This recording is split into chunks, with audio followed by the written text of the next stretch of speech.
I get it, the guy is a living pizza legend, but how good could that pizza really be? Let's find out.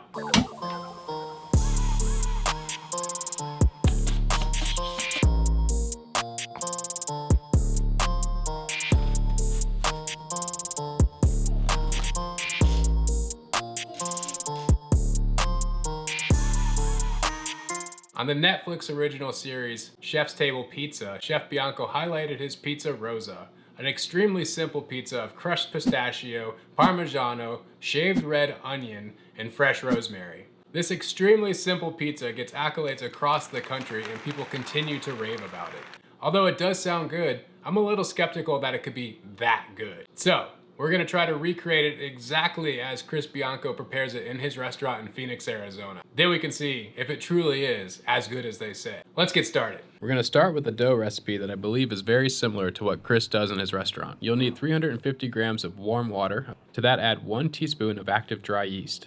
Let it bloom for 10 minutes, then add to a large mixing bowl. To the bowl, add 500 grams of organic all-purpose flour. Chris sources local flour, so I'm assuming that it is mostly organic and contains at least a small percentage of whole wheat. So we're also going to add 50 grams of organic whole wheat flour. Now add 2 teaspoons fine sea salt. Mix with a large spoon in the bowl until all the liquid is absorbed and the dough pulls away from the bowl. Now we'll transfer the dough to a floured work surface and hand knead for an additional 10 minutes. Only keep enough flour on your dough that you can continue to work it without tearing it. The goal is to use as little additional flour as possible. Oil a large bowl and toss the dough right in. Add a little olive oil to the top and wrap it up. We're going to let the dough rest in a warm spot for 2 to 3 hours. The dough should double in size. Take the dough out and degas it. Work it for a few more minutes and then ball it back up.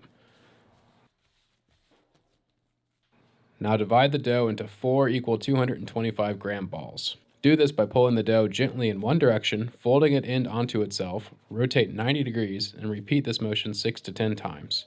This should form the dough into a nice tight ball. Grease a small container for each dough ball, cover, and then store in the fridge for 36 hours until you're ready to use. Now let's prep the toppings. Start by peeling a red onion. We're going to shave this thing thin on the mandolin. Obviously you can just use a knife, but I love the thrill of possibly removing the palm of my hand in a terrible mandolin accident. Add a heavy pinch of salt and toss. Set these to the side.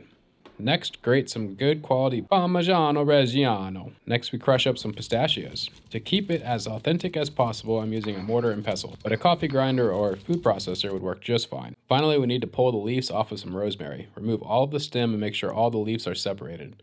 As far as I can tell, Chris keeps the leaves whole on the pizza and does not chop them up. Alright, we're ready to build the pie. Flour your work surface and grab a dough ball that you prepared the day before. Ideally, let the dough ball rest at room temperature for an hour or 2. There's a link in the description if you need help with stretching the dough. Add a good chug of high quality olive oil to your stretched dough and then brush it all over. Now add about 3/4 of a cup of Parmigiano Reggiano.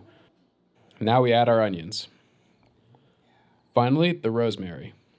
I'll be cooking this at 800 degrees in the rock box. The idea is to get as close to a wood fire as possible with what I have on hand. When the pizza is 70% cooked, go ahead and take it out and add about a half a cup of the crushed pistachio. Then finish cooking. It's looking real nice.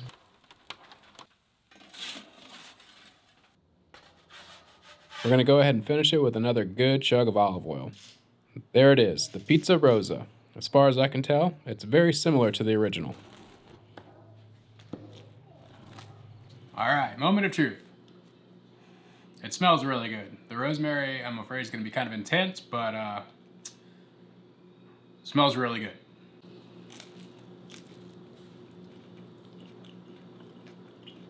The crunchiness of the pistachio is super nice. And the freshness of the onion. The herbaceousness of the rosemary. It's pretty tasty. The crust turned out pretty good. I'm surprised it's not more wheaty with the whole wheat in there. It's not as dense as I thought it would be. It's actually almost a little bready, which is kind of surprising. All in all, a very tasty pizza. Is it worthy of worldwide accolades? Maybe, maybe not. I don't know. One day I'll have to try the real version though, see how close I actually got. I'll give it a 7 out of 10.